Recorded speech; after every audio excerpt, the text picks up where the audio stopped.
mubwire ngo Mwuka Wera niwe wifuza ko twigirana imbere, uhamishurire. Zamura ijwi ryawe, ndagira ngo numve musenga, buri muntu asenge ku giti cye. Zamura ijwi ryawe uvugane n'Imana yawe. Zamura ijwi ryawe umusaba kwigiza imbere. Zamura ijwi ryawe umubwire uko mwakwitegura mu buryo bwo mu mwuka kugira ngo muhure n'Imana, kuko ari igihe cyo kwambuka. Zamura ijwi ryawe umusaba icyo yakubwira, umusaba uko yakuyobora, umubwire ngo Mwuka Wera nyobora. Yosuwa yabwiye ubwoko ati mwiyeze kuko ejo ibitangaza by'Imana bizakoreka hagati muri mwebwe. Imana yabwiye Mose iramubwira ngo uzitegure kandi uzinduke uzamuke ku musozi kugira ngo nongere nandike amategeko ku mabuye we wazanye.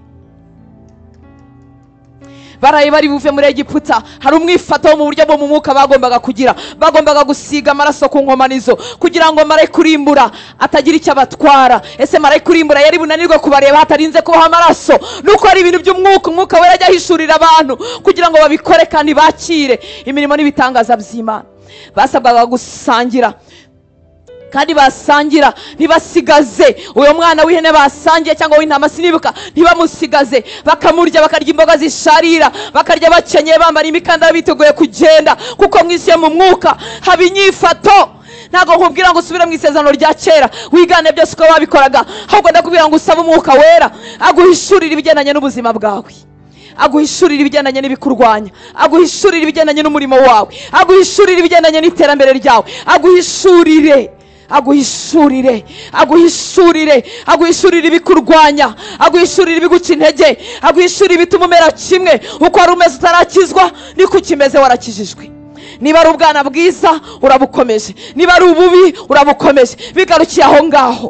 Saba Umwuka Wera aguhishurire.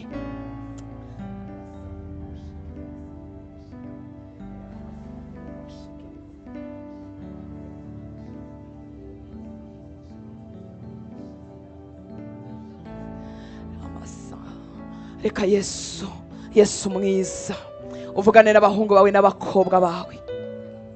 Reka amaso yo mu mwuka akubone, reka amatwi yo mu mwuka akubone, maze mwigirane imbere Mwami w'abami. Umwishurire ubundi bwiru, umubwire uko yabigenza, umubwire uko yabikora, umubwire uko yasenga, umubwire amasaha umukenereramo, kuko nayo urayavuga. Ntabwo ari ibya rusange ujye wiherana n'umuntu ukamubwira ngo iminsi nk'iyi amasaha nk'aya duhurire hahandi dusanzwe duhurira. Uri Imana ivuga, uri Imana ikora, uri Imana iriho, uri Imana icyohereza abamarayika mu isi, uri Imana ikivuga ubwoko bwawe bukumva. Vugana n'ubwoko bwawe Mwami, mwongorera ibyo umushakaho, muteze inyota yongere yigira imbere mu gusenga, yigira imbere mu kwiyiriza, yigira imbere mu kuva mu birangaza.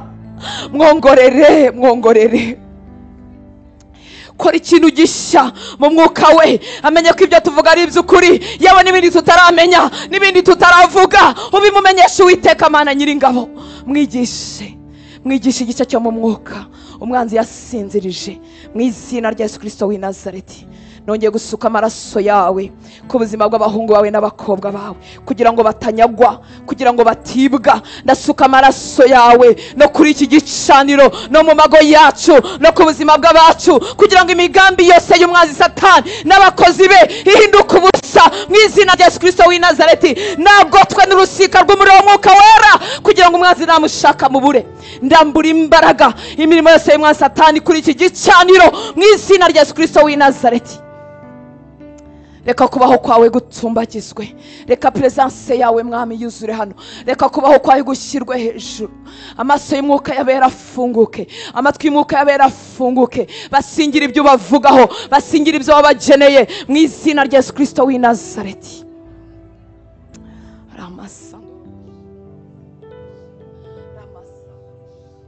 Reka umuriro wawe utwika ibicaniro byose bya Satani byatanzwe ku bw'iki gicaniro, kugira ngo abera bahari bamere nk'abarwaye bwaki. Umuriro wawe wikongore mu izina rya Yesu Kristo w'i Nazareti. Amaraso yawe abiburizemo, amaraso yawe Yesu abiburizemo ibicaniro byose by'abakozi ba Satani bituma abera badatera intambwe mu mwuka, mu izina rya Yesu bitwike bikongoke, mu izina rya Yesu Kristo w'i Nazareti. Reka ibyo ushaka Mwami aba ari byo bikorwa. Ramasandara bashikeri mesendere beshika. Riya ramasandoro amaturo yose yatanzwe mu isi y'umwijima, agashyiraho amazina yacu, akavuga amazina y'ababera, akavuga amazina, akabavuga mu mazina ngo bacogore bananirwe. Ayo maturo yose yatanzwe ndayahindura ubusa mu izina rya Yesu Kristo w'i Nazareti. Amaraso Yesu nasese ibyo bitambo, nasese ayo magambo, nasese izo incantation, nasese itegeko ribi ryose ryoherezwa ku buzima bw'abera kugira ngo bacogore mu izina rya Yesu Kristo w'i Nazareti.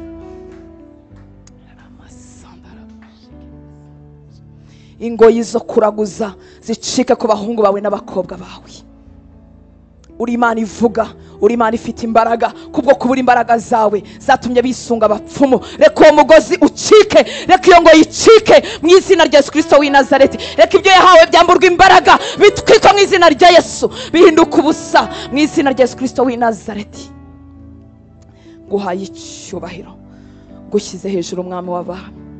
Ndavuga uburinzi ku mago y'abagushaka, ndavuga uburinzi ku bagore n'abagabo barimo bagushaka, ndavuga uburinzi ku bagore n'abagabo, ku mago mwami agushaka, ku miryango igushaka mwami w'abami. Umugabo we narindwe, umugore we narindwe, urubyaro rwe nirurindwe, abavandimwe be nibarindwe mu izina rya Yesu. Umwanzi n'abashaka babure mu izina rya Yesu Kristo w'i Nazareti. Ndashinganisha gushaka kw'abakobwa bageze igihe cyo gushaka, kw'abahungu bageze igihe cyo gushaka. Ibyo bamuvuzeho ntacyo bizamutwara mu izina rya Yesu Kristo w'i Nazareti.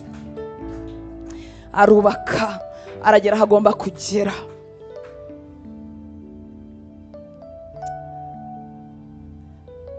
Indwara zisanzwe zibaho, umuntu ashobora kurwara, akarwara malaria, akarwara corona, akarwara sida, akarwara kanseri, akarwara diabete, akarwara hypertension, akarwara. Ariko reka mbabwire, isi y'umwijima ikorera mu ndwara zisa nk'izisanzwe no kwa muganga banabona. Ikikubwira ko isi y'umwijima yabijemo nuko ibyo byose bitarespondinga ku miti. Imiti isanzwe ikorera abandi bizo bihinduka ibidakorwaho n'ubuvuzi.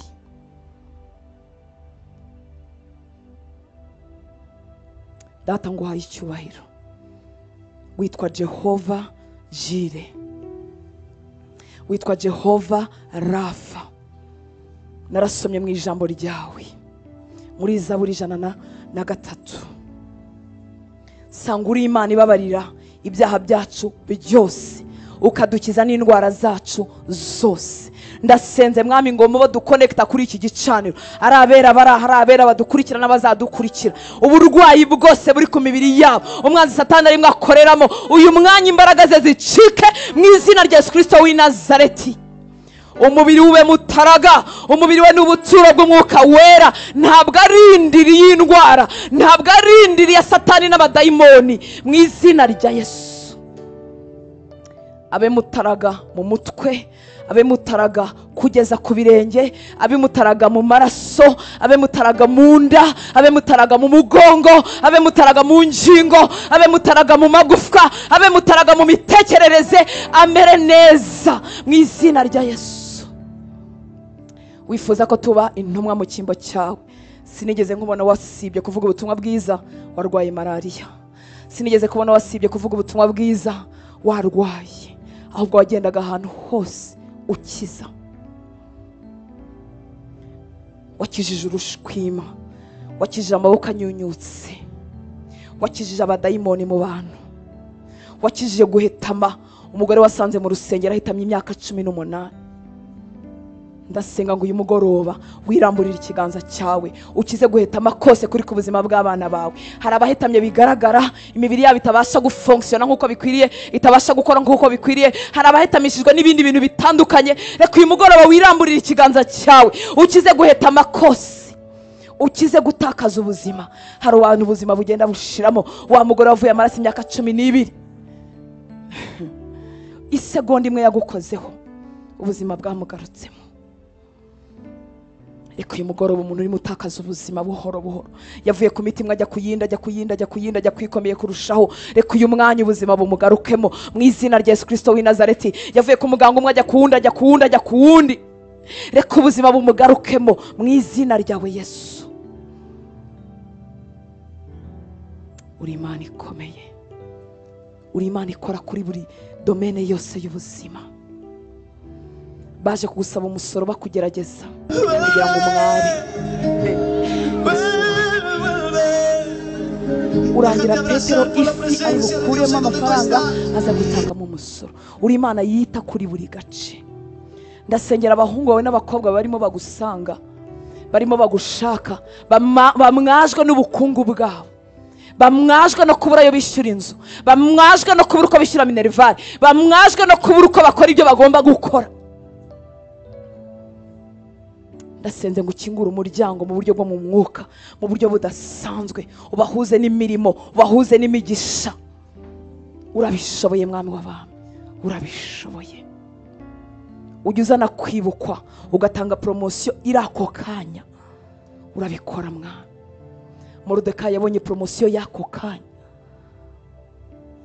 mu mbaraga zo gusenga. Twiharire, wiharire imitima yacu. Ndakurayo ubwenge umwanzi Satani yafashe, ubwenge bw'abagabo bataye amago yabo, ubwenge bw'abagore babaye ibirara, ndabubohora aho bwabohewe mu izina rya Yesu Kristo w'i Nazareti. Ndabohora ubuzima, ubwenge, umutima w'abahungu n'abakobwa babohewe iyo ngiyo, ibyo gukizwa no gukiranuka byarabananiye. Ndabohora ubuzima bwabo mu izina rya Yesu Kristo w'i Nazareti. Reka iminyururu umwanzi yababohesheje, iminyururu abakozi be bakoresheje, uyu mwanya icikagurike mu izina rya Yesu. Abagabo bafatiwe mu mazu y'abamaraya, abagore bafatiwe mu mazu y'abamaraya, ubwenge bwabo bukayoba, bagasenya ingo kuva uwo munsi. Ndasenze ngo uyu mwanya barekurwe, babohoke mu izina rya Yesu Kristo w'i Nazareti. Uri Imana itangaje, uri Imana y'imbaraga, uri Imana y'ubuntu. Reka abana bawe bahora mu buzima bwo guhora batangira, nta kintu bakora ngo kigeraho ku kigomba kugera. Uwo muvumo nucikagurike ku buzima bwabo. N'abanyamugisha bazatunga umugisha, ibiganza byabo ibyo bikozeho byose bihabwa umugisha mu izina rya Yesu Kristo w'i Nazareti. Uri mwiza mwami wanjye, ugira neza, uzuye imbabazi n'ubuntu. Ni wowe wavuze mu ijambo ryawe, uri tuvuge ko abakiranutsi bazagubwa neza kuko bazatungwa n'imirimo y'amaboko yabo. Mwigisha ubwenge bw'imigenzereze, mwigisha ubwenge bw'imikorere, mukingurira umuryango aho yagerageje akanga akahaburira. Suka igikundiro ku by'abakora, suka igitinyiro ku byabamo mu izina rya Yesu Kristo w'i Nazareti. Igitinyiro kitavogerwa na Satani, igitinyiro kitavogerwa n'ingabo ze mu izina ryawe Yesu. Reka itegeko ryose n'igiti cyose kitatewe nawe, itegeko ritashyizweho nawe, ikintu kitateretsweho nawe ku buzima bwe, uyu mwanya n'uyu munsi cyamburwa imbaraga mu izina rya Yesu Kristo w'i Nazareti.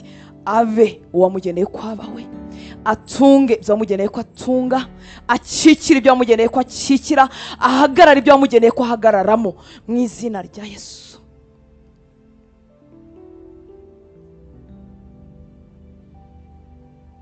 Intege nkeya zimwuzuye sizo wamugeneye, ubuzima busuhuza umutima bumwuzuye sibwo wamugeneye, ubuzima buhora hasi buryamye sibwo wamugeneye, kuko afite umurimo wamugeneye mu minsi umutije hano mu isi. Ndagushimira kuri Imana y'ibitangaza, ndagushimira ko wumva gusenga. Dusohoka mwami hano hantu, dusoza uyu mwanya, ndasenze ngo utugwirize inyota y'iby'umwuka, utugwirize kubaha ibyejejwe. Buri muntu umwongorere aho yakwigira imbere. Se ni mu gusenga, se ni mu kwiriza, se ni mu kwirana nawe. Ni ikihe gice cye wifuza ko gityazwa mu buryo bwo mu mwuka? Ukimwongorere mwami mwiza. Tugarure ku by'umumaro twatakaje, tugarure ku by'umumaro umwanzi yatwibye. Yarabitwibye kugira ngo dushobore, yarabitwibye kugira ngo tubashe. Tugarure ku by'umumaro umwuka wera. Urakoze nshuti nziza, urakoze kutajya dusiga, urakoze kuvuga, urakoze kuyobora, urakoze gushaka kubwira umuntu wo bakwiriye gushakana, urakoze ko ushobora kubwira umuntu minisitiri umushakamo, urakoze ko ushobora kubwira umuntu uko yacuruza, urakoze ko ushobora kubwira umuntu uko yabaza intebe, urakoze ko ushobora kubwira umuntu aho yakwerekera, uvuga byose, ukora kuri byose, nta gace na kamwe udakoraho. Urakoze ko ushobora gukora ku bwenge bw'umuntu watsindwaga mu ishuri agatsinda, kora kuri ubwo bwenge uyu mugoroba. Abitwaga baswa muri twebwe bagira ubwenge batsinde, bagira ubwenge mu kazi, bagira ubwenge aho biga mu buryo budasanzwe burenze ubumenyerewe, maze byose bizaguhesha icyubahiro. Kingura imiryango itakingurwa n'ikimenyane cy'abantu, kingura imiryango, kingura imiryango mwami, kingura imiryango y'ubuzima, kingura imiryango y'imibereho, kingura imiryango y'akazi. Bene wacu batabasha kudukingurira, inshuti zacu zitabasha kudukingurira, bya bindi by'umwihariko wawe, bya bindi natwe tuzabona tukavuga ngo iyi ni Imana yonyine, tukavuga ngo uru ni urutoki rw'Imana, aya ni amaboko y'Imana. Urakoze mwami mwiza, turagushimiye ko wabanye natwe uyu mugoroba, tuguhaye icyubahiro. Imitima yacu iranyuzwe kuko tugufite nk'Imana, imitima yacu iranyuzwe kuko waduhaye intwaro itakumirwa na oni, itakumirwa n'ingabo z'isi. Imitima yacu iranyuzwe kuko tugufite nk'Imana, imitima yacu iranyuzwe kuko waduhaye Kristo. None imirimo yose dukorera muri we ikemerwa nawe, ibitambo byose dutambira muri we bigashimwa nawe. Warakoze data, warakoze gutanga Kristo ku bwacu, warakoze kuduha Mwuka Wera utunehera iminwe itavugwa, kuko tutazi uko dukwiriye gusenga. Warakoze kuduha Mwuka Wera tubyutsa mu bicuku, akirana natwe, akatubwira ibyo abadukunda bakatatumenyesha, akatumenyesha imigambi y'abanzi ikaburizwamo, akatumenyesha imigambi myiza data dufitiye tukagubwa neza. Warakoze. Gendana n'ubwoko bwawe, gendana n'abana bawe, kora ku gice cyo mu mwuka kigaburirwe rwose, babyibuhe mu bice byo mu mwuka, ijuru ribakingukire, bamenyeshwe ubwiru bwawe kurushaho twari tugejeje mwami, tukumenye kurutaho twari tukugejeje mwami, tugukorere kurutaho tugejeje, tukwihe kurutaho tugejeje mwami, twiharirwe nawe wenyine. Nukora ku gice cyacu cy'umwuka, tuzamenya icyaha icyo ari cyo kandi ntikizongera kutubasha, tuzamenya imbaraga zacyo, tuzubaha ibyo gukiranuka kuko tuzi umusaruro wabyo, tuzubaha ibyo kwiyeza no kuba set apart, no gushyirwa ku ruhande, no kumera nk'abanaziri kuko tuzi umumaro wabyo mu isi y'umwuka. Nukora ku maso yacu tuzabimenyeshwa. Gendana n'ubwoko bwawe, ubaha umugisha, ubagirire neza, subize gusenga kuzamuka mu ndiba y'imitima yabo, ubambukane mwami, ubageze aho ubashaka, ubageze mu byo bamaze imyaka bagutegerejeho, ubambukane mwami bahinduwe nawe. Urakoze papa, reka tugire ijoro ryiza, tuganirizwe nawe, mahishurirwa yo mu ijuru atubeho, inzozi zitavuye iwawe ntagira umwana wawe zinjirira, mu izina rya Yesu. Imirimo y'abadayimoni ijya yibasira abantu nijoro, ibura imbaraga mu buryo bwa burundu, mu izina rya Yesu. Arota ibyo mu ijuru, kuzimu n'ingabo ze bamubure, mu izina rya Yesu. Ibimwirukansa bimubure, yiharirwe nawe. Urakoze papa, ngaho bana natwe, twongere tukubone, imitima yacu irakunyotewe, twemere tukubone. Umugisha abakozi bawe bakoze imirimo itandukanye kuri iki gicaniro, ubagirire neza. Umugisha abana bawe bagize inzara n'inyota byo kuza muri iyi nzu yitiriwe izina ryawe, ubaha umugisha. Umugisha abadukurikira bifatanyije natwe gusenga, yewe n'abazasenga hanyuma batamenye ibya none, ubaha umugisha. Uwiteka Mana Nyiringabo, subize gusenga kwabo, imbaraga z'Umwuka Wera zibagereho, ukoresheje ijwi ryanjye risanzwe ry'umuntu usanzwe w'intege nkeya, ariko Umwuka Wera urikoreremo, ubuzima bwabo bwo mu mwuka buzuke, bwuzure imbaraga zawe mu izina ryawe Yesu. Umwuka Wera nshuti nziza, twongeye kuguha ikaze mu buzima bwacu nanone.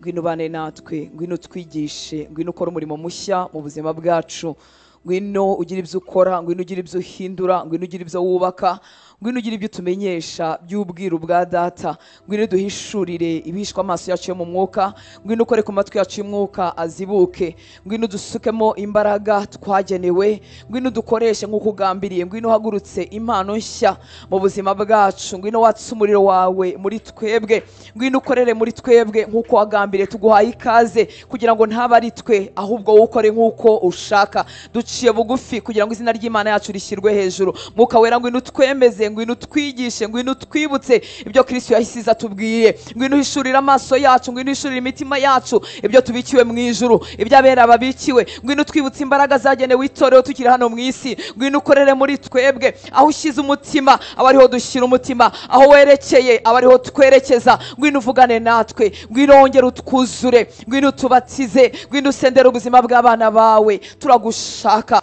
Iby'urugendo ntibijya bikunda utabirimo, iby'urugendo ntibijya bikunda umuntu atabikoranye nawe. Tuguhaye ikaze rero mu buzima bwacu kugira ngo tuyobore. Reka mwama aho twanize ijwi ryawe ntitukumvire, tukabikora nk'uko dushaka, tukabikora nk'uko twabimenyereye, tukabikora muri logike yacu isanzwe, ariko rya jwi ritwongorera ritubwira ngo yaba wari ugize utya, yaba wari usenze, yaba wari wigiye imbere, yaba wari umenye gutura, yaba wari umenye kubaha, yaba wari umenye ibi n'ibi. Iryo jwi mwami ntituri agaciro. Uyu mugoroba turaje kugira ngo wongere uritwumvishe. Turimo turakubwira ngo twiteguye kukumvira, nawe udukomeze muri iyo ntambwe, udukomeze muri uru rugendo. Twazamutse mu cyumba cyo hejuru mwami kuko tudashoboye, kuko twiteguye guhura nawe no kwambika imbaraga nawe no gushobozwa nawe. Urakoze data kutadusize twenyine, ahubwo twohereje umufasha wo kubana natwe ibihe byose. Uwo ngo aracyahari kuzageza itorero rizamutse. Ngwino tubone imbaraga zawe, ngwino tubone kuyoborwa nawe. Turifuza gukora imirimo tuyikoranye nawe, kuko itorero ryo mu gihe cy'intumwa ryavuga ngo umwuka wera hamwe natwe dushima gukora ibi n'ibi. Turifuza iyo mirimo mwami mu gihe cya none, turifuza iyo mirimo mwami muri itorero ryo mu gihe cya nyuma. Turagushaka mwuka wera nshuti nziza, ngwino ubane natwe, ukuze uruhande rw'impano, ukuze uruhande rw'imbuto, uduhe gusa na Kristo, uduhe kugwiza imbaraga nk'ize, uduhe gukora nk'uko yakabaye ari we, kuko yaradusize kugira ngo dukore mu cyimbo cye, kugira ngo duhagarare nk'intumwa mu cyimbo cye. Ngwino ukorere muri twebwe, ngwino utinyura abahungu n'abakobwa wahamagaye, washyizemo imihamagaro itandukanye, washyizemo impano zitandukanye, ariko bareba bakumva ntibashyitse, bakumva ntibakwiriye. Ngwino watse umuriro wawe muri bo, wa muriro utuma umuntu adaceceka, wa muriro utuma umuntu asohoka muri zone confortable, wa muriro umara ibitotsi, wa muriro utuma peti ishira, wa muriro utuma umuntu agushaka yiherereye, wa muriro usohora umuntu mu kigare akiherana nawe wenyine. Ngwino ukorane natwe, ngwino uhagurutse mwami, uhagurutse ishyanga rimeze nk'ingabo zitumbagirana ubutumwa bwiza, ngwino uhagurutse ishyanga rikiranuka, ngwino uhagurutse ubwoko, ngwino uhagurutse urubyaro rushya rwambaye imbaraga zawe. Turi hano kuko tukunyotewe, turi hano kuko tugushaka, turi hano kuko tuzi ko tutakwishoboza, turi hano kuko tuzi ko ushobora byose, turi hano kuko tuzi ko ushobora gukora imirimo n'ibitangaza mu buzima bwacu. Turi hano mwami w'abami tuguhanze amaso, imitima yacu yerekeye kuri wowe, nta kindi dushaka. Uyu mwanya mwami niwo tuguhaye, ni wowe twifuzanya guhora ku ngoma. Ngwino twemerere tukubone. Urakoze papa, tuguhaye icyubahiro, uhabwe icyubahiro wowe wenyine kuko gikwiriye. Ni mu izina ry'umwami wacu Yesu Kristo, amen. Haleluya. Imana ibahe umugisha. Murakoze gusenga, urakoze gutera intambwe zawe ukaza hano, urakoze kwibatura mu gitondo ugasenga cyangwa mu gicuku aho umwuka wera agushoboreje. Imana yo mu ijuru ibiguhere umugisha. N'abadukurikira dufatanyije benshi, Imana ibahe umugisha. Ikindi nakubwira nuko wakongera ukigira imbere. Ushobora kuba ejo muri nibature y'ejo warasenze wenda amaguru ari mu ishuka, none uze kubyuka ushyira amaguru hanze. Ushoboye kugera hano ni karibu. Imana ibahe umugisha. Mu by'ukuri haba hatarabona saa 11 zuzuye, haba hatarabona neza, ariko kubona umuntu amanuka n'amaguru agakora urugendo ashaka Imana, iyi Imana irabonwa tuyishakanye umwete. Haleluya. Wigira imbere. Niba kwiriza ku munsi w'ejo byarakunaniye cyangwa ku munsi w'uyu munsi, wongere wisubizemo imbaraga ukomeze mu rugendo. Nuvuge ngo mbivuyemo ndekeye aho. Oya, niba warakoze ukagira akazi kenshi ukabura n'umwanya wo gusenga cyangwa ukabyibagirwa cyangwa ukumva nta n'ijambo ribasha kuzamuka muri wowe, ntubyihorere. Kandi niba warabishoboye wongere wigire imbere. Haleluya. Muranyumva nshuti z'Imana. Yeremiya 29:12-13 haravuga ngo kandi muzanyambaza, muzagera munsenga, nanjye nzabumvira. Amen. Iyo ni Imana yacu. Haleluya. Kandi muzanyambaza, muzagenda munsenga, nanjye nzabumvira. Muzanshaka mumbone nimushakana umutima wanyu wose. Uko niko Uwiteka avuga. haleluya. Uwiteka anyurwa n'umutima umushaka, amen. Kandi muzanyambaza, muzagenda munsenga, nanjye nzabumvira. Muzashaka mumbone, nimunshaka n'umutima wanyu wose. Intambwe yose dutera dushaka amaso y'Imana ntabwo igipfa ubusa, haleluya. Ushobora kutabona umusaruro w'ikintu ako kanya, ariko imbuto itererwa iba yatewe. Iyo umuntu ateye imbuto ya voka, ntabwo yexpectinga ko uwo munsi igiti cya voka kiri bukure kikera imbuto, haleluya. Hari imyaka igiti cya voka gikuriramo, hari imyaka inturusi zikuriramo, hari n'iminsi cyangwa amezi ibishyimbo bimereramo n'ibigori bimereramo. Icyo nzi, nta sengesho ry'umukiranutsi ripfa ubusa, haleluya. Intambwe yose dutera dushaka Imana mu ntege nkeya, twiriza uyu munsi wenda ejo bikakunanira, iminsi yose ufata, umwanya wose ufata mu byitwa iby'umwuka, ntabwo upfa ubusa, haleluya. Ibintu nifuza ko tuganiraho gatoya, hanyuma cyangwa se kanini hanyuma tugasenga, haleluya. Ni ukwitegura guhura n'Imana. Guhura n'Imana birategurwa, muramva nshuti z'Imana. Niyo twaremye cyangwa twashyizeho iminsi yo gusenga no kwiriza, tuba turimo kwitegura guhura n'Imana, gukorwaho n'Imana, kugendererwa n'Imana. Rero guhura n'Imana birategurwa. Umwe mu muteguro n'uyu nguyu turimo, haleluya. Utiyirije nta cyaha waba ukoze, ushobora no kuzajya mu ijuru rwose, icyakora urugendo ruzakuremerera, imiyaga y'isi izakurusha imbaraga, ariko nta cyaha waba ukoze, haleluya.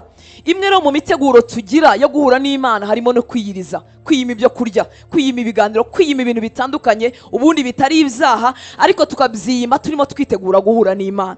Gusenga niwo murimo w'igitangaza, niwo muteguro w'igitangaza umuntu yitegura kugendererwa n'Imana, guhura n'Imana, haleluya.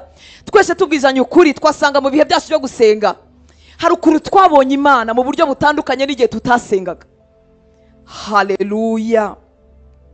Habe mu isezerano rya kera, habe mu isezerano rishya, iteka mbere y'ibintu bikomeye n'imirimo y'Imana ikomeye, habagaho kwiyeza, habagaho kwegera Imana mu bundi buryo budasanzwe. Iteka y'Imana yajyaga kumanuka kuvugana n'ubwoko bwayo muri rendezvous spécial yajyaga ibaha, yarababwira ngo mwiyeze, mwitegure, mwitunganye, ejo nzabagenderera cyangwa ejo nzaza gukora imirimo nk'iyo ngiyo. Reka tuvuge hamwe muriho, hanyuma wumve ku mwanya urimo gutanga imbere y'Imana atari umwanya upfuye ubusa, haleluya. Kuva 34 umurongo wa mbere kugeza ku wa kabiri, igitabo cyo Kuva 34 umurongo wa mbere kugeza ku wa kabiri. Uwiteka abwira Mose ati, wibarize ibisate by'amabuye bibiri bisa n'ibya mbere, muribuka ko ibya mbere yari yabimenye. Wibarize ibisate by'amabuye bibiri bisa n'ibya mbere, nanjye ndandika kuri ibyo bisate amagambo yari ku bya mbere wamennye. Ejo mu gitondo uzabe witeguye. Mose we, ntuzapfe kuzamuka, kuko uzaba ugiye guhura n'Imana ikomeye, uzaba ugiye guhabwa ibintu bizayobora ubu bwoko igihe kirekire. Ejo mu gitondo uzabe witeguye, uzamuka umusozi wa Sinayi mu gitondo, umpagarara imbere ku mutwe wawe, haleluya. Ntabwo niko ko Imana ni inyembabazi. Imana yagendera n'abatayishaka, tujya tunabibona, haleluya. Ariko umwiteguro tugira mu buryo bwo mu mwuka, umwanya tubishyiramo, inyota tubishakana, bizana impinduka mu buryo duhuriramwo n'Imana, cyangwa bikabangutsa gukorwaho n'Imana yacu, bikabangutsa kuzuka kw'igice cyacu cyo mu mwuka, haleluya. Ikivomesho uzana uko kingana ni kuhabwa, inyota uzana, umwete ubishyiramo, imbaraga ubishyiramo, niko duhabwa. Imana yacu tugire neza. Uzinduke mu gitondo cya kare, uzaze witeguye, utarangaye, utapfuye gukora ibintu uko wishakiye, uzabikore nk'uko mbikubwiye, haleluya. Nanone turareba gatoya ku buzima bw'igihe cya Yosuwa, igihe bendaga kwambuka ngo bajye mu gihugu basezeranijwe n'Imana, haleluya. Mu gice cya 3 reka dusome umurongo wa mbere tugeze ku murongo wa 8. Yosuwa igice cya 3 umurongo wa mbere kugeza ku murongo wa 8. Ngo bukeye Yosuwa azinduka kare mu gitondo, avana Ishitimu n'Abisiraheli bose, bagera kuri Yorodani barara batambutse.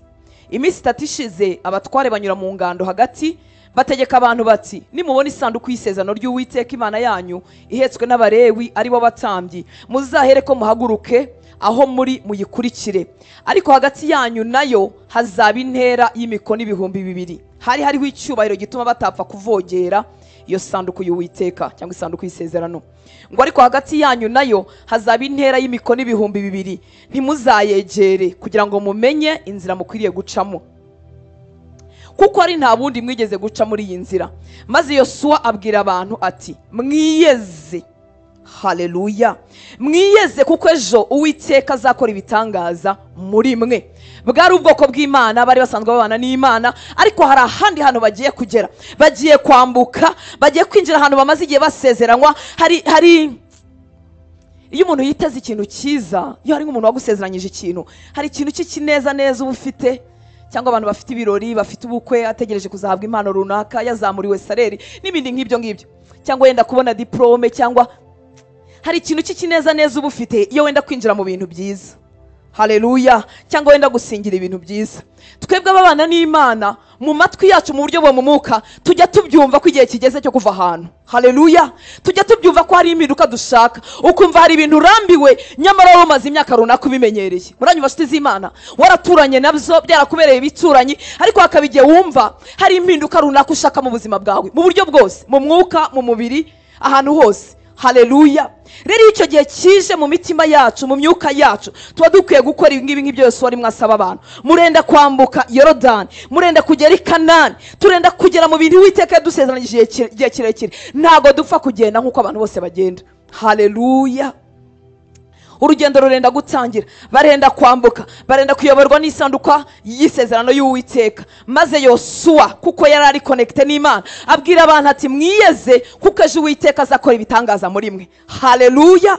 Twaje gusenga dutegereje ibitangaza, byaba ari impfabusa gusenga nta kintu usaba Imana. Si ubwo ubundi umuntu yasenga. Gusenga no kugira ibyo dutegereje ku Mana.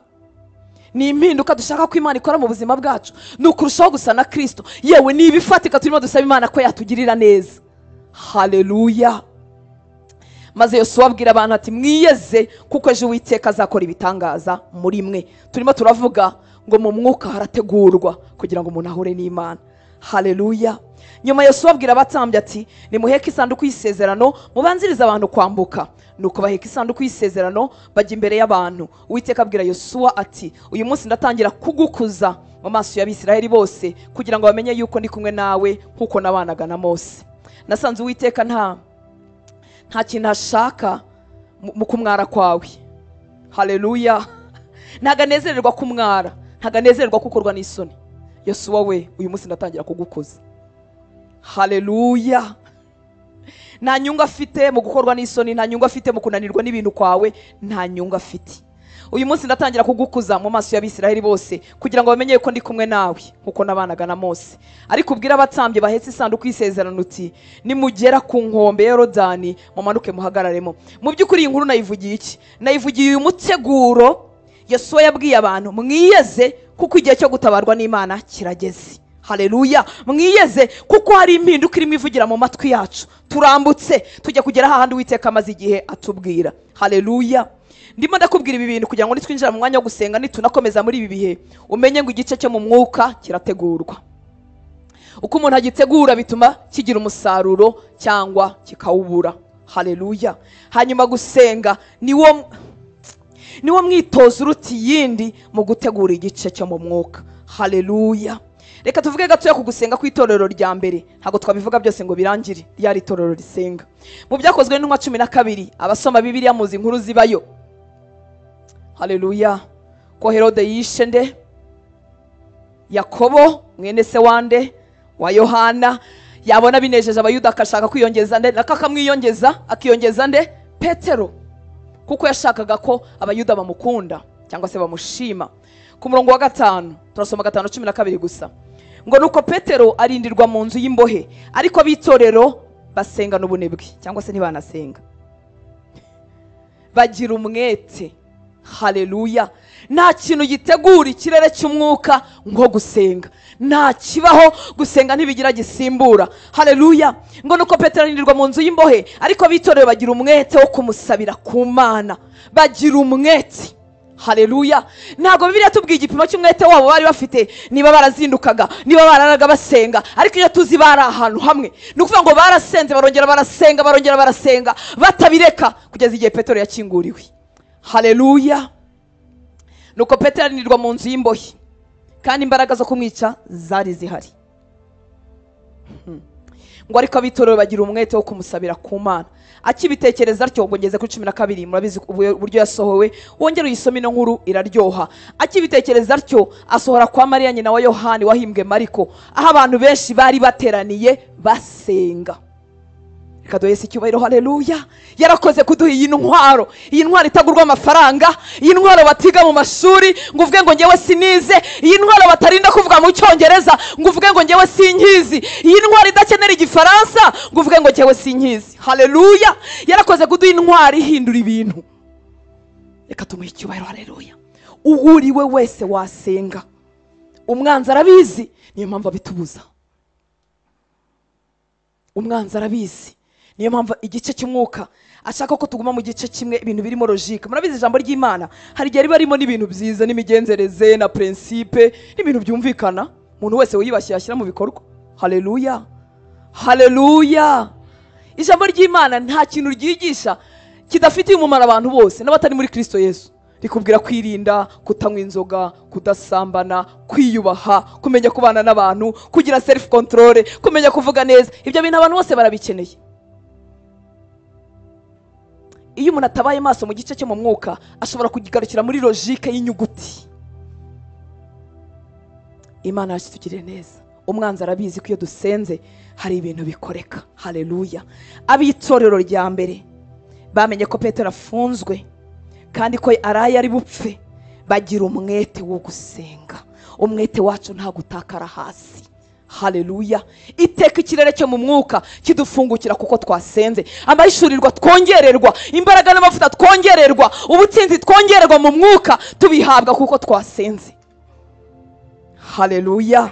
Amasengesho yacu ntago apfa ubusa. Basengana umwete, marayika aramanuka akora ibyo yakoze, Petero arabohoka, agerayo aho bari bateraniye abantu benshi bataganya, batari mu kimina.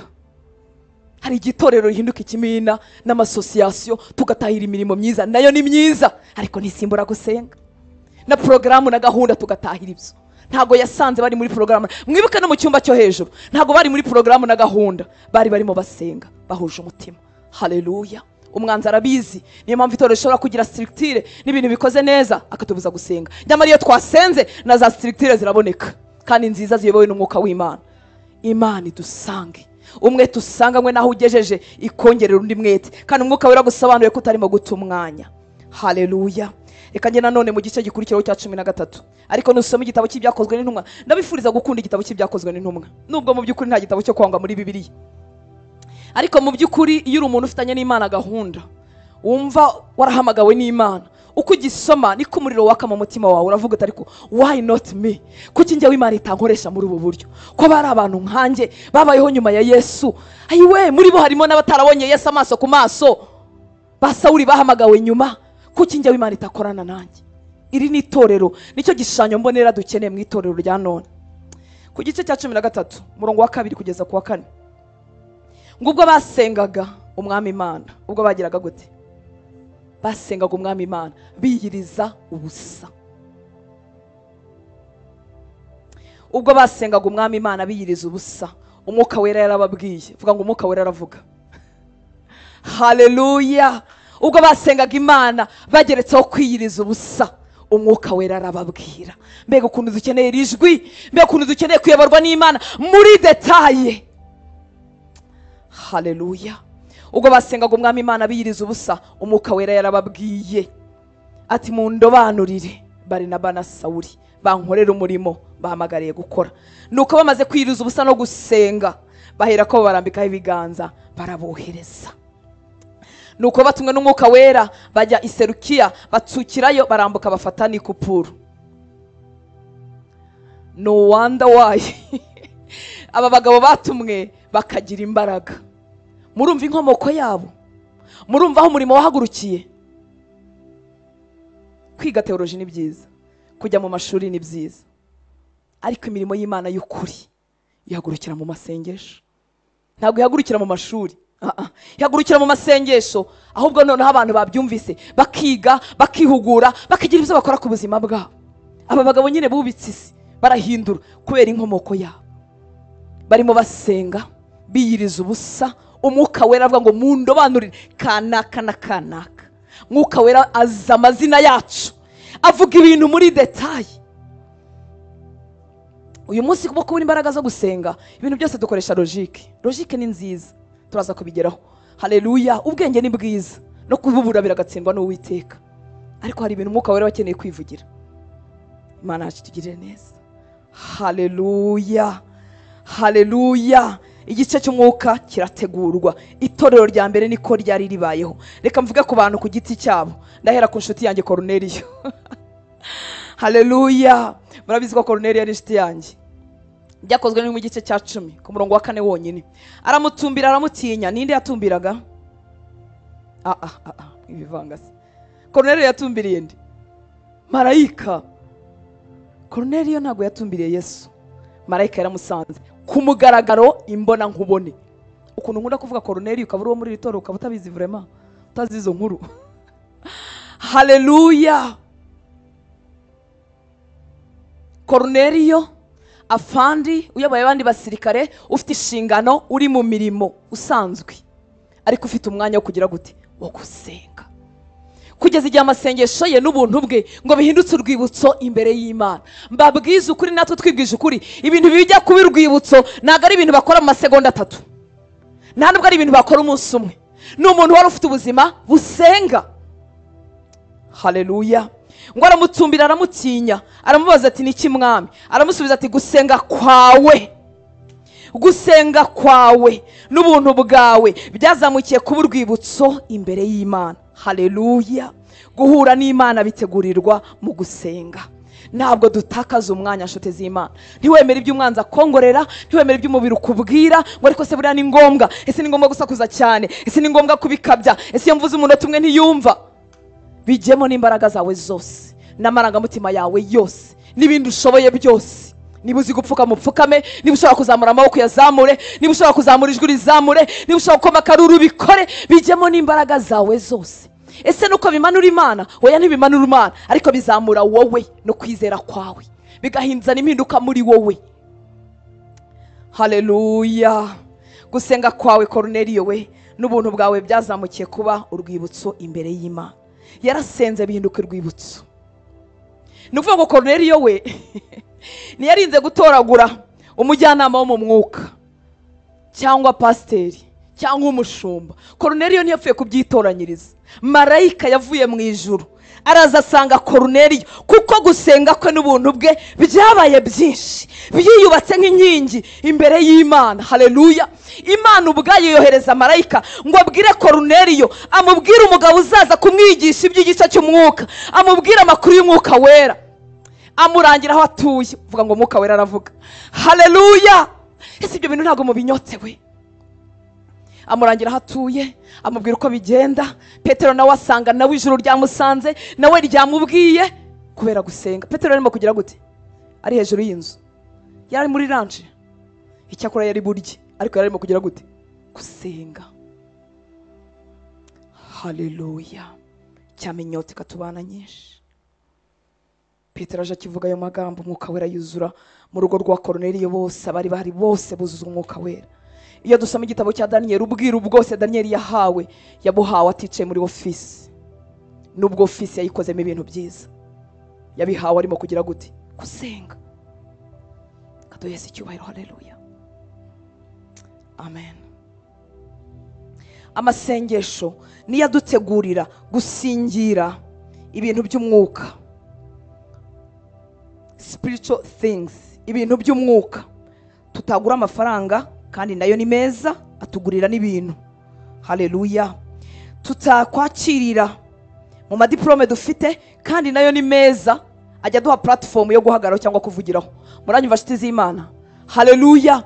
Gusenga kuduhereza ibintu byo mu mwuka, tutaragwa n'inshuti zacu, tutaragwa n'abapasiteri bacu. Haleluya. Reka duhese icyubahiro. Haleluya.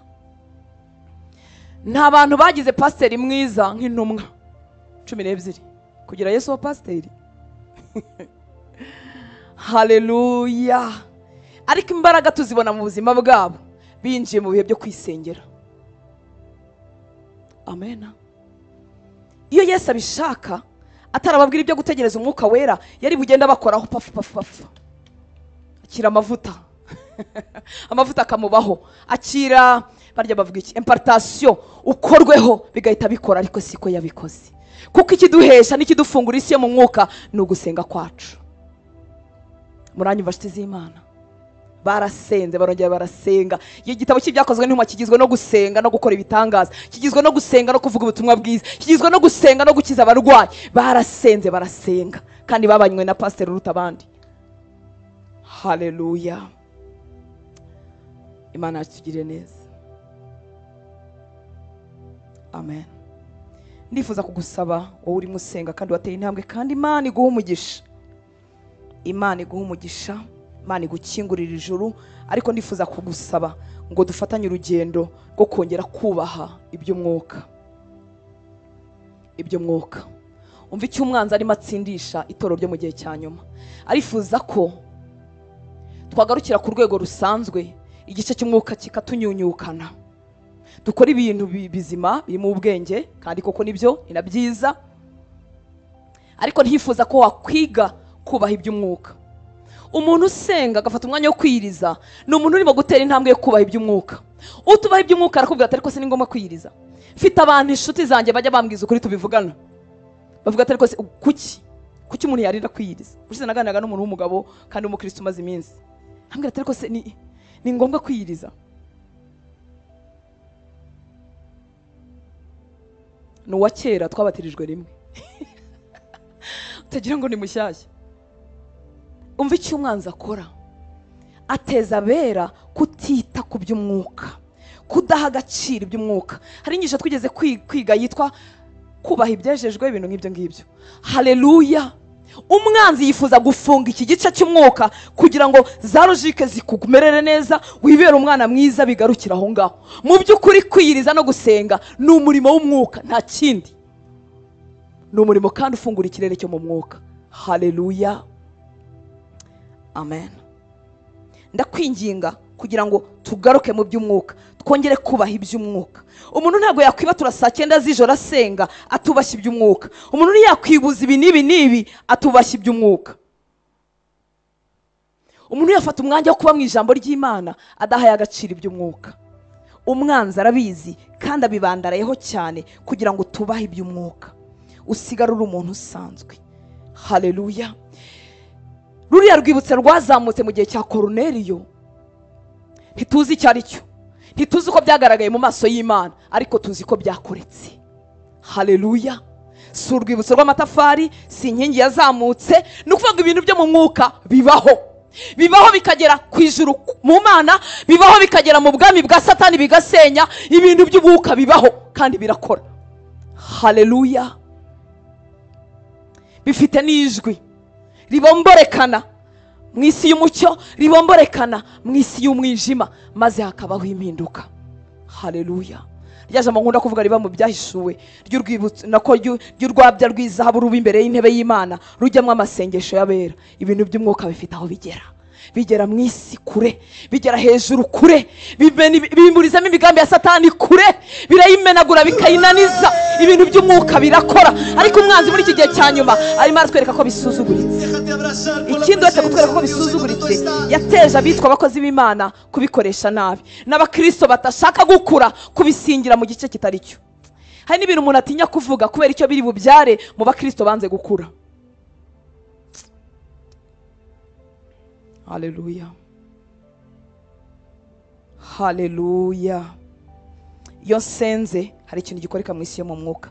Iyo niyirije ubusa hari ikintu gikoreka mu isi yo mu mwuka. Iyo ntuye ituro hari ikintu gikoreka mu isi yo mu mwuka. Ubwo ndavuga kuba turira Imana babyubashye. Nasanze umuntu ashobora gutura atabyubashye. Offrande ni iki? Ni ikintu uvuga ngo Mana warakoze. Ni ikintu uvuga ngo Mana ibyo ntunze byose ni wowe mbikesha. Haleluya. Icyatumye Yesu ashima wa mupfakazi watuye amafaranga makeya, nibaza ko yarebaga mu mutima we, akareba uburyo yubashye icyo gikorwa arimo akora, akareba ubwitange buri hanyuma yacyo. Haleluya. Mu isi yo mu mwuka munyumve neza iki mucyumve, dushobora kugira ihishurirwa ryo kugira icyo dutanga. Impamvu nifuza ko mubyumva neza nuko birimo bikoreshwa nabi. Bikoreshwa nabi aho umukozi w'Imana ahagarara akavuga ngo ndagusengeye zanira ituro, cyangwa se rinzanire. Haleluya. Cyangwa se Imana yambwiye yuko ugomba kumpira ituro riniri, Imana yambwiye ko ugomba kumpa amafaranga ya nayo. Reka mbabwire, Imana yubaha abakozi bayo ku buryo idashobora gutuma umuntu ibintu nk'ibyo ngibyo. Ngusengeye nubwo ibyo ngusengera byaba ari iby'ukuri, hanyuma hagusaba amafaranga, hari akantu kamanuka k'icyubahiro n'icyizere wari umfitiye. Haleluya. Cyagiye twasomye Imana ibwira Yosuwa ngo uyu munsi natangira kukubahisha. Mu isezerano rya kera hari harimo kubaha ibintu byera, ibintu byejejwe mu buryo bukomeye. Ni koko mu isezerano rishya Kristo yahindutse igitambo, ahinduka umutambyi, ahinduka byose ntibigikenewe.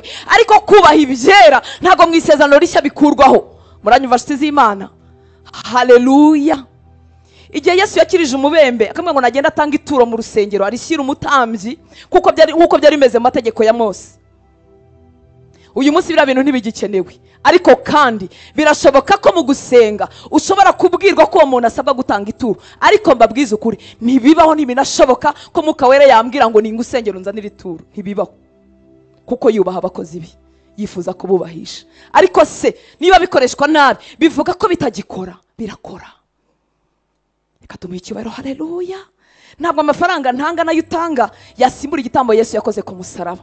Ariko Yesu ntabwo yaje ngo turekeraho kubaha ibyejejwe, kuko mu bintu bituboha, mu bintu umwanzi atubohesha, abigeze kuraguza murabizi, nta muntu ujya ku mupfumu batamusaba ikintu, point de contact, ikintu bifuza ko bahuriraho. Kuki babishaka? Nuko bazi icyo bikora mu isi yo mu mwuka. Mumbabare munyumve neza, nimwumve icyo ntavuze. Haleluya.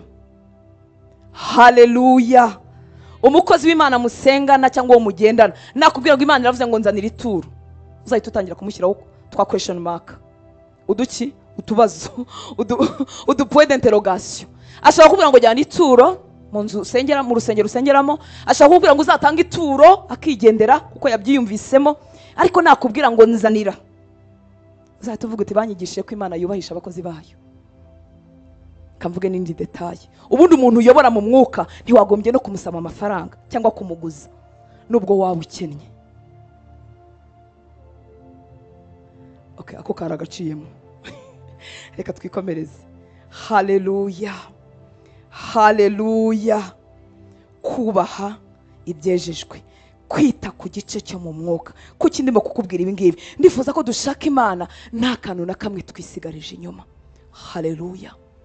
Ituro mu maso y'Imana rifite icyo rivuze, kuko Yesu yaravuze ngo umuntu najya gutanga ituro akahibukira icyapfa na mugenzi we, yiritanga nasubireyo abanze yiyunge na mugenzi we abone kuritanga. Ese ko ari amafaranga just ko ari ugutanga no gutanga kuki?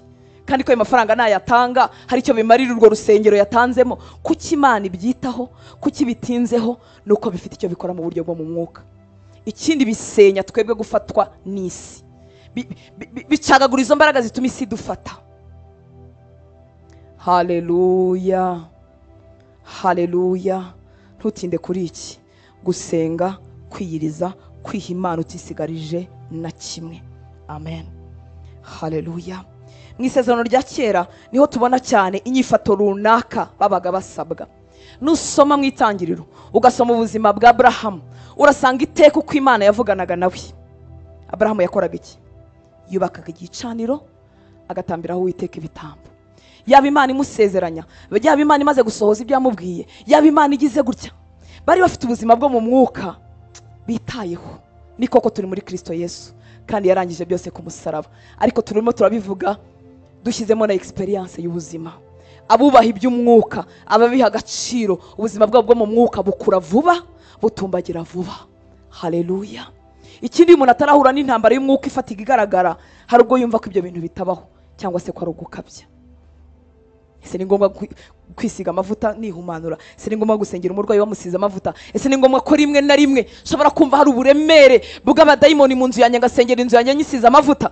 iyo umuntu atita ku by'umwuka yumva ibyo bintu ari ibikabyo cyangwa se ari ukuraguza. Mbabwire none cya gice cyo gukoresha logike, igiteye ubwoba n'ikibabaje uyu munsi mu itorero rya none nuko abantu nanone bashyize logike n'ubwenge ku ruhande, bagafata igice cyo mu mwuka kandi bakanagikoresha nabi, bakabikoreraho bitagombye gukorerwa, bakabikora bari kumwe nabo batagombye kubikorana. Nk'uyu munsi hari ibintu rero kuri YouTube ukumva ugize agahinda bidakwiriye kubwirwa isi ya gipagani, bishobora kuba ari n'ukuri ariko byashyizwe ahantu hatariho.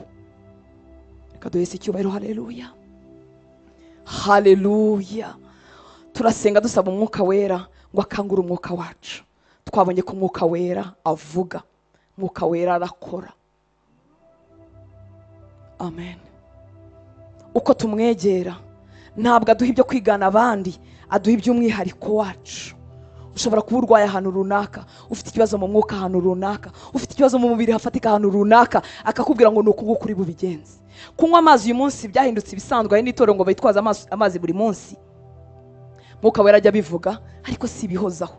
Ashobora kuvuga iby'amavuta ariko si bihozaho. Haleluya. Ashobora kuvuga n'ibindi tutabasha kubwira abantu ariko si bihozaho.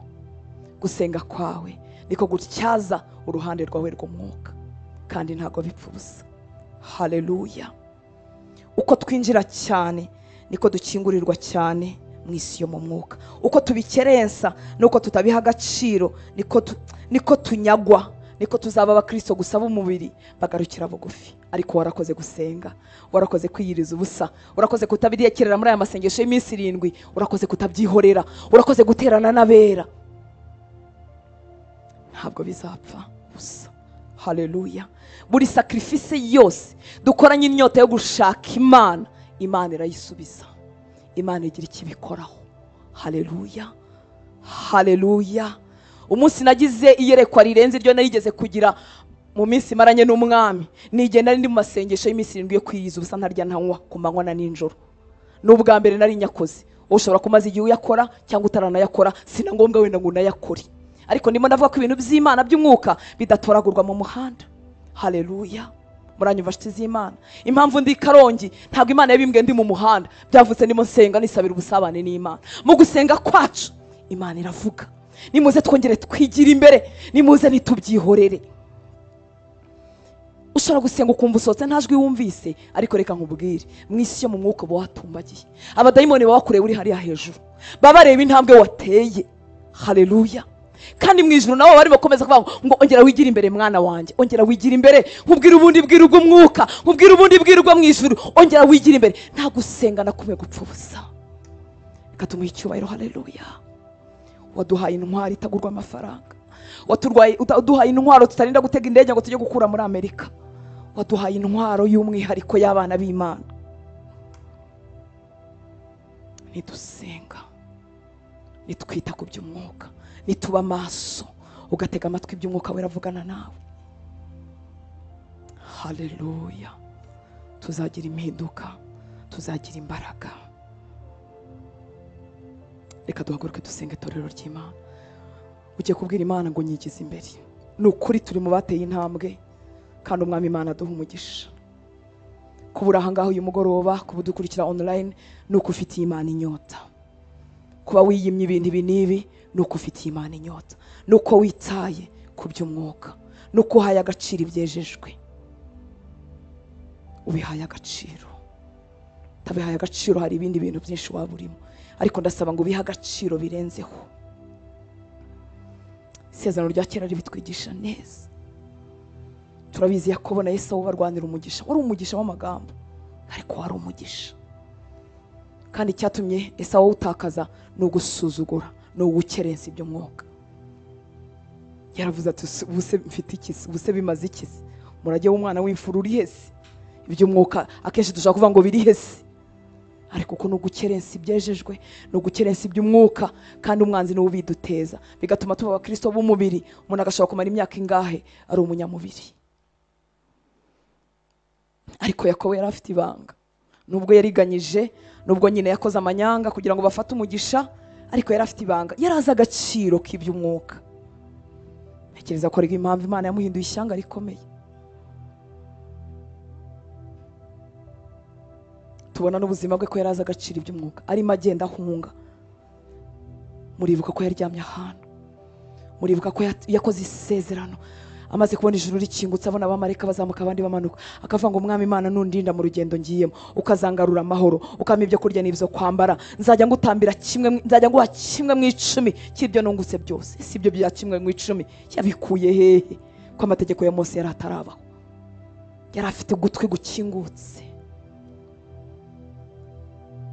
Arimwe agaruka yararonse ibifatika, afite abagore n'abana n'amatungo, ariko afite ubwoba bwo guhura na Esawu. Amaze kohereza abagore n'abana bakurikiranaga bitewe n'ubukundwakazi abafiteho, yahereye ko babaje aragenda agera ku mugore w'inkundwakazi abari uwanyuma, kugira ngo Esawu nabagirira nabi byibuza ahere ku badakunzwe cyane. Ariko yasigaye inyuma akora iki? Asenga. Asigara asenga. Yasenze haza iby'umwuka. Marayika ni umwuka, ntago ari umubiri. Marayika ntago, marayika barakirana. Ibi byari bisigaye muri Yakobo birongera bikorwaho. Haramaze ati witwa nde? Nitwa Yakobo. None avugishije ukuri, nta kibeshya nta kiriganya. Ngo Imana ikora, uwo marayika akora ku mutsi we, Yakobo agenda acumbagira, ariko agenda acumbagira yahuye n'Imana. N'ubundi guhura n'Imana ntago biduha gusa, biranaducumbagiza. Uzi impamvu biducumbagiza? No kugira ngo Rutansi utazirarira. Impamvu bigucumbagiza no kugira ngo Jean utaziyemera. Impamvu bigucumbagiza no kugira ngo Maria numara kugira impano zizamutse utaziyemera. Iyo duhuye n'Imana ntiduha gusa, iranatuvuna, iratuvuna tukajya tubumenya ko nta kintu na kimwe dufite tutayikesha. Iratuvuna kugira ngo ibashe kutwongera ibindi, kuko bikeya duhaye bishobora kutubera impamvu yo kwirata. Ariko turagushaka Mwami. Ni igiki cy'umwuka uzi wasomye muri Bibiliya ariko udaha agaciro? Ni igiki ukirenza? Ni igiki usoma muri Bibiliya ntukizere? Amadayimoni yanditse muri Bibiliya, abamarayika banditse muri Bibiliya, kuzura umwuka wera byanditse muri Bibiliya, kuvuga mu ndimi byanditse muri Bibiliya, impano z'Imana, kurondora ubuhanuzi, yo gusobanura indimi, kuzivuga, byose byanditse muri Bibiliya. Impano zivuga ubutumwa bwiza, abigisha, byose byanditse muri Bibiliya, abungere banditse muri Bibiliya. Ni ibiki wasomye kandi wumvise ariko ukajya wumva bitakureba? Sinyera umuvuga butumwa ndwana ni n'abapasiteri, reka nahanura, reka Imana yamisebeje, ngahaguruka ngatitira nkavuga, bigatuma tubura iby'umwuka. Mana yamu butumwa ashyira abantu, ubwo nabahera hehe? Nababwira ko nahuriye hehe nayo? Bigatuma tutifuza iby'umwuka. Itorero rya none turimo turifuza ibyo abapagani bashaka. Abapagani bishakira amazu meza n'amamodoka meza. Byo ni ibikoresho nshuti z'Imana, kandi ni ukuri niwubaha ibyejejwe, ukubaga igice cyo mu mwuka ukagishaka n'inyota nyinshi, ibyo nabyo ntibizabura, nabyo bizitaba, kuko bihinduka ibikoresho bikwihutisha. Ariko ugira icyo umubwira, kandi ujye umubwira ukoresheje ibice byose bikugize. Ushobora gusenga bucece ni koko, ariko si inyota nasanze ituma umuntu adasenga bucece.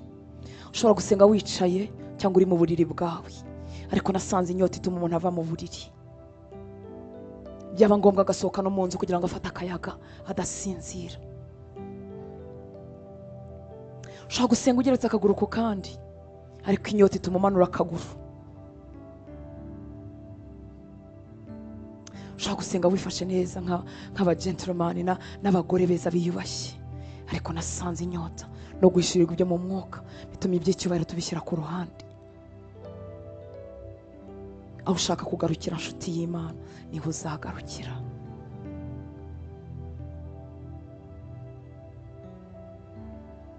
Uri umukobwa, usome b'abakobwa bane ba Filipo bahanuraga, ngo babari b'amasugi kandi bahanura kandi b'abakobwa, ubisome bigutera ishyari. Bisa nkaho ubuhanuzi ari ubw'abakecuru, nabo bateze ibitambaro, nabo badakaraba, nabo batazi kwisiga. Ba Timoteyo ba none bari hehe? Ugerageje araririmba, akavuga ubutumwa yasomye ariko ntagire inzara n'inyota y'amavuta arushijeho. Timoteyo yari umusore ariko mu byo Pawulo yamukumburagaho yanezezwaga no kwizera kwe anakanakumbura n'amarira ye. Timoteyo yari umusore ariko ushobora kurira. Simvuga ngo ukorere inyuma ariko ndavuga ngo inyota ibyari ibyo byose. Inyota ibyari ibyo byose. Inyota ibyari ibyo byose. Iyo ugiye kubwira umuntu ko umukunda cyane ntabwo uvuga ngo ndagukunda, uzana n'amarangamutima yawe, uzana n'impano zawe. Kuki ubikorera umuntu utabikorera umuremyi w'ijuru n'isi ufite ubuzima bwawe mu kiganza cye? Kuki uzi igice, kuki usigaza ikindi? Imana ishimwe aho tugejeje, Imana ishimwe ibyo dukoresheje, Imana ishimwe ko tubasha kwiyiriza, Imana ishimwe ko tubasha guterana, Imana ishimwe ko tubasha gukurikira ijambo ry'Imana. Ariko ndabihamya ko hari ahandi imbere twakwigira.